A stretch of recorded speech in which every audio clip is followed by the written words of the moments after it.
Transportation Systems in the School of Sustainable Engineering and the Built Environment. I think one of the best things for a school ever. At Arizona State. His research focuses on human activity, travel behavior, sustainable mobility strategies, public transportation systems, which most of you know is right up my alley, and the land use, travel, energy, and air quality impacts of a wide range of transportation policies and technologies. Dr. Panjala has been at Arizona State for a number of years. Before that, he was at the University of South Florida, and he did his work at UC Davis, his master's and PhD work, which most of you know. You know what? I'm ignoring them. Which most of you know, we have a number of fans of in the room. So, with no further ado, I'd like to introduce Dr. Ram Panjala.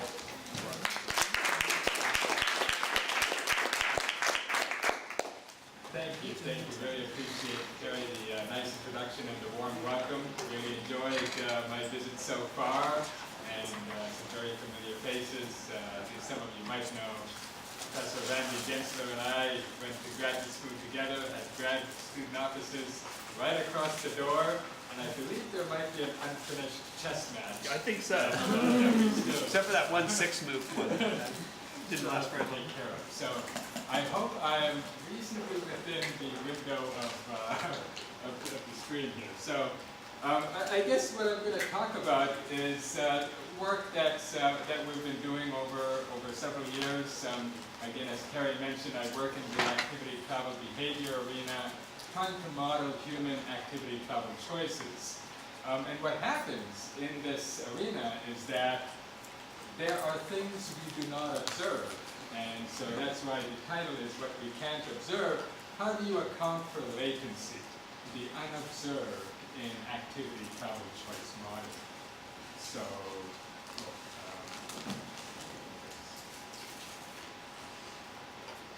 So in terms of an outline, don't worry about it, I might actually not follow it. So I will just give you the background.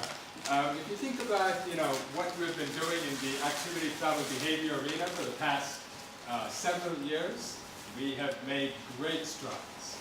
If you just look at the last decade or two, it has been extremely fertile in terms of advanced simulation-based methods and estimation methods for modeling human activity travel behavior.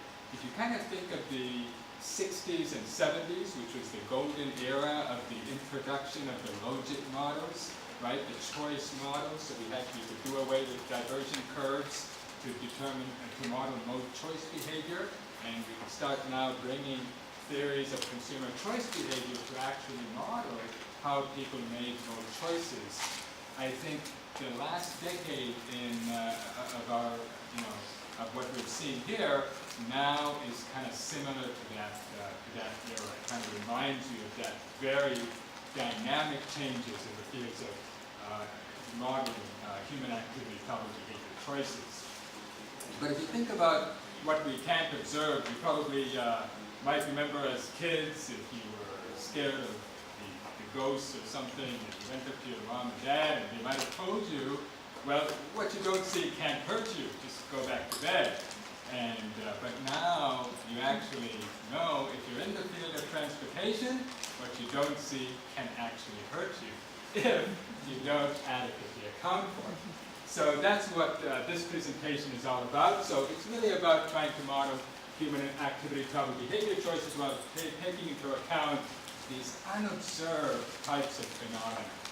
And so let me talk about that. If you think about some of the examples of some of these unobserved phenomena, for example, we asked people, what mode of transportation did you use in order to travel to work today?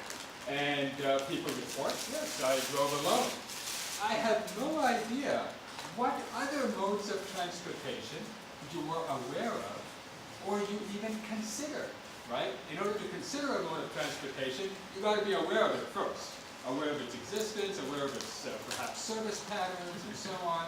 So I have no idea as to what is your choice set.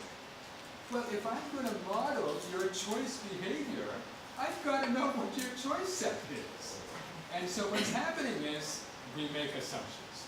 We just assume that you had drive alone, share a ride, bus, light rail or rail, bike and walk. All of these modes are all in your choice set, and we're happy to do a nice mode choice model and predict travel demand, and we make billion-dollar investments based on those models. And we made a most fundamental assumption that all of these choices, people are aware of them, they actually consider them, and they actually exercise a choice. Okay? Completely erroneous. All right? So, or you're definitely not where you'd like to be when you make that assumption.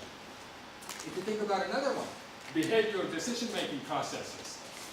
There's lots of potential activity travel choices which are interrelated. If you think about destination choice, mode choice, you think about what types of activities you want to pursue, how long are those activities, the duration of those activities. There's lots of activity travel choices that are interrelated. But if you think about how these choices are sequenced, so, you know, a classic example we were looking at, a year ago was the linkage between mode choice and trip chaining, right? And we often find that people who drive to work do more trip chaining. They make stops on the way to work, right, the Starbucks effect, and perhaps they make stops on the way back home from work, right, the familiar effect. So if you think about making stops, the question is, well, did you choose to drive because you had to trip chain? And it's hard to make those stops if you're taking the bus. Or did you actually make those stops because you were driving and it was convenient to do so? So what's the relationship between mode choice and trip chain?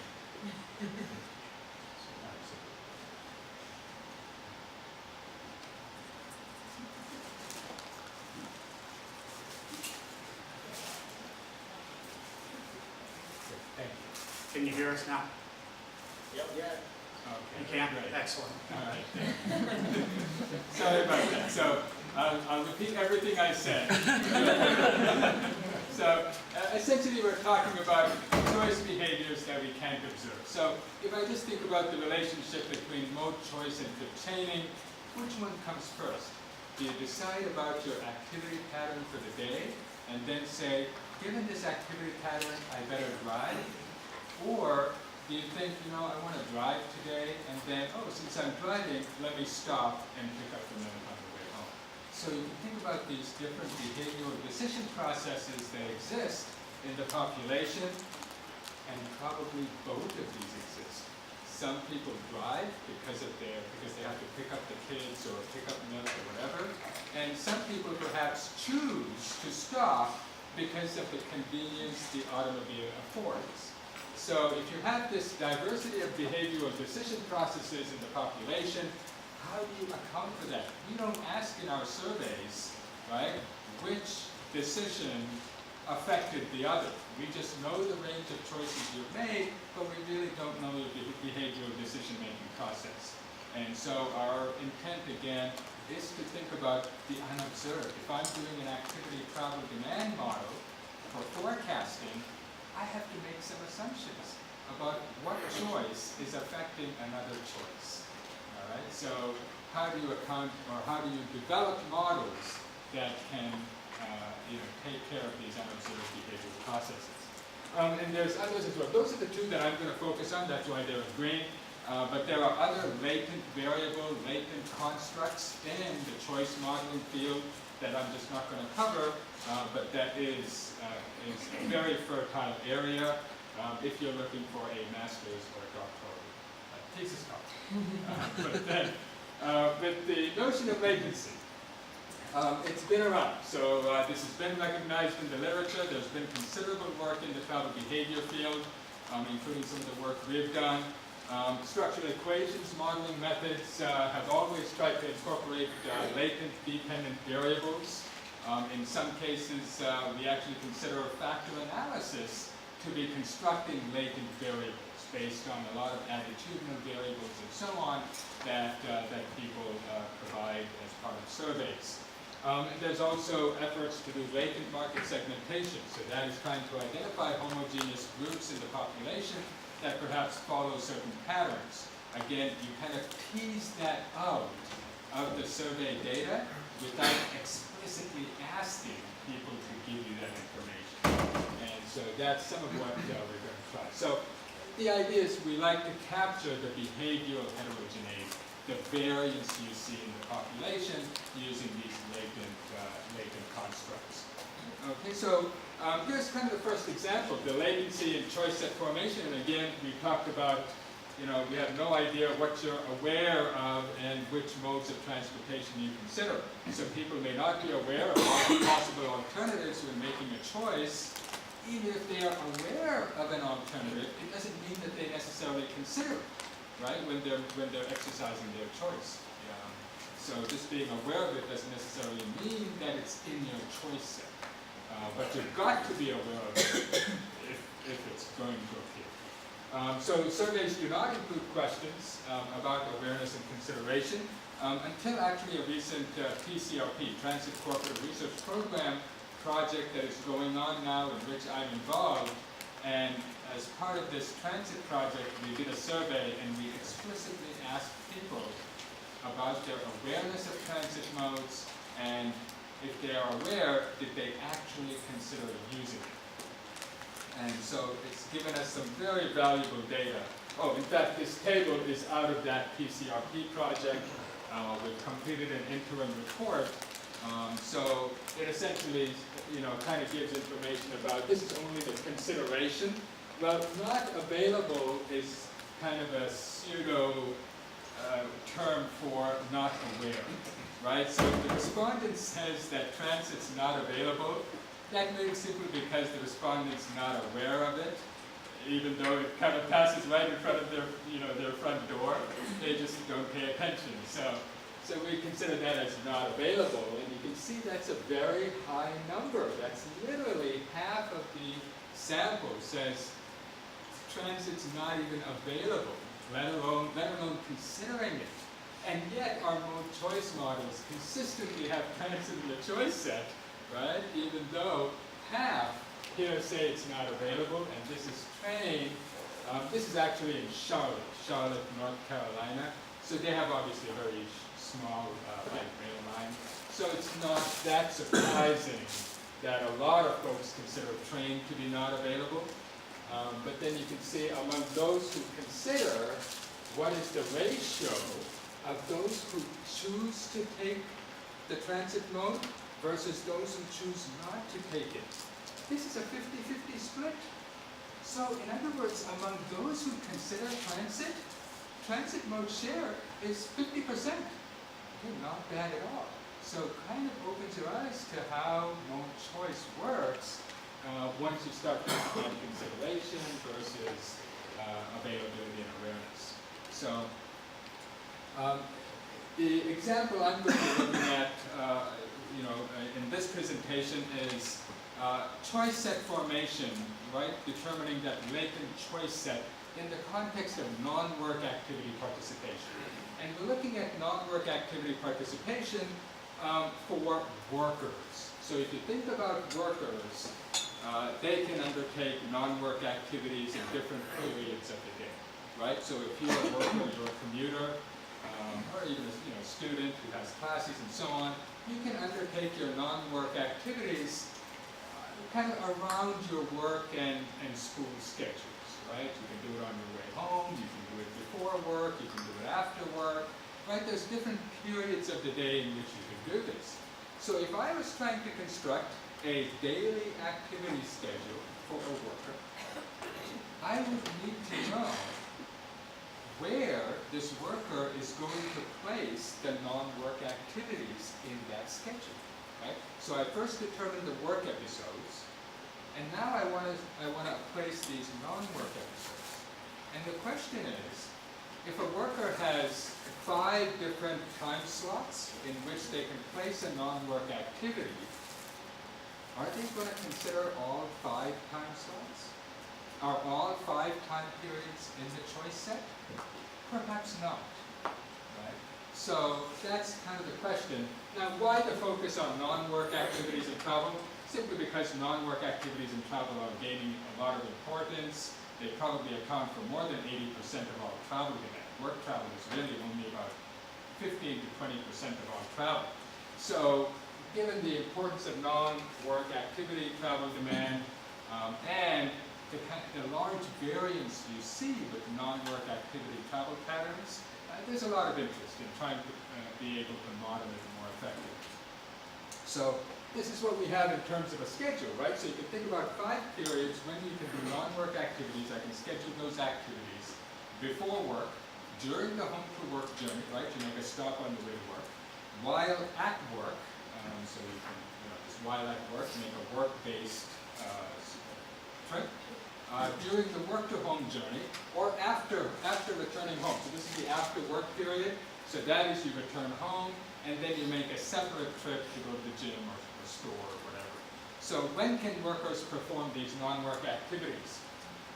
Now, unlike the single discrete problem, this is a multiple discrete problem, because you could literally do multiple activities in multiple time periods, right? It's not like you're limited to doing a non-work activity in just a single time period, right? You can do it twice or thrice, throughout the day. So multiple time periods, so this is a multiple discrete problem. Now, if you already learned the multinomial logit model, that's a single discrete choice model, right? You can choose only one alternative out of the choice set. How do you model a situation where you can choose multiple alternatives? Okay. And at the same time, also account for the fact that an individual may not have all 5 time periods in their choice set. Okay? So the choice set may vary from individual to individual. Some people may have all 5 time periods, but others may have fewer. Okay? So these are the kinds of models we're trying to introduce in a lot of our activity travel demand forecasting model systems, so that we're trying to more accurately model behavior. So workers may choose none, one, or multiple time periods in which to pursue non-work activities. Again, there's a lot of interest simply because location choice may be discretionary in nature. There's a continuous dependent variable. So in addition to modeling the scheduling of these non-work activities, we're also modeling simultaneously mileage. How far do you travel for these non-work activities? And we're obviously very interested in mileage simply from an energy and emission standpoint. Okay? So we have that continuous dependent variable combined with a multiple discrete dependent variable, right? Choosing multiple time periods to schedule your activities in travel. So simultaneously model choice of time periods and the mileage. So this leads to the multiple discrete continuous problem. And my very good friend and collaborator, Professor Chandra Bhatt, at the University of Texas at Austin, with whom I work very closely, has essentially solved this multiple discrete continuous problem. I think one of the major landmark developments in choice modeling of the past decade or two. So, but the time period choice set again is not known. We do recognize it varies across the population, but it's not explicitly observed or reported. So you need to model the choice set formation in a non-compensatory way, and then model the choice process itself in a compensatory way. So compensatory behavior is where you trade off, one choice versus the other, right? In terms of their attributes, so which one is better, which one is not better, so you kind of compensate across choice alternatives. But just to include, choice alternatives in the choice set, do you need to necessarily use compensatory choice behavior theory? Probably not. You can probably just include alternatives in the choice set as long as they meet a certain threshold. If it's good enough, it's going to be in the choice set. And that's kind of the approach we take here, right? So if your utility of an alternative is of a certain minimum value, if you reach a minimum utility threshold, it's in the choice set. Okay? and then you trade off across the alternatives when you actually make the choice.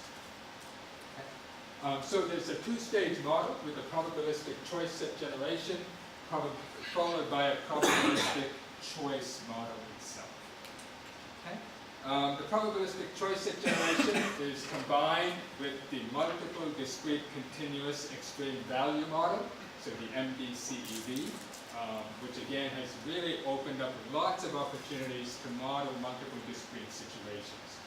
We adopt a random constraint-based approach, which was by Swade and Benakiva in '87, when they were trying to talk about choice set generation. How do you generate choice sets more accurately?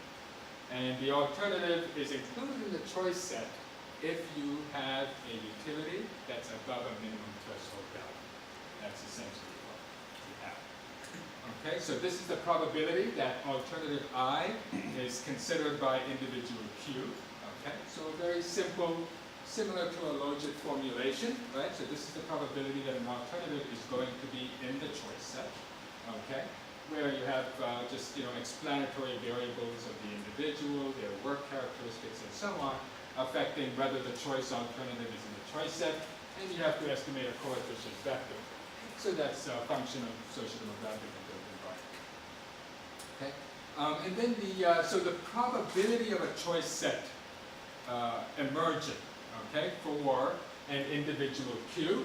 So the probability of a choice set C being in existence for an individual Q is essentially this term or this formulation here, right? Essentially, it is this probability of each alternative being included in the choice set. So the product of that will give you the joint probability of multiple choices being in the choice set.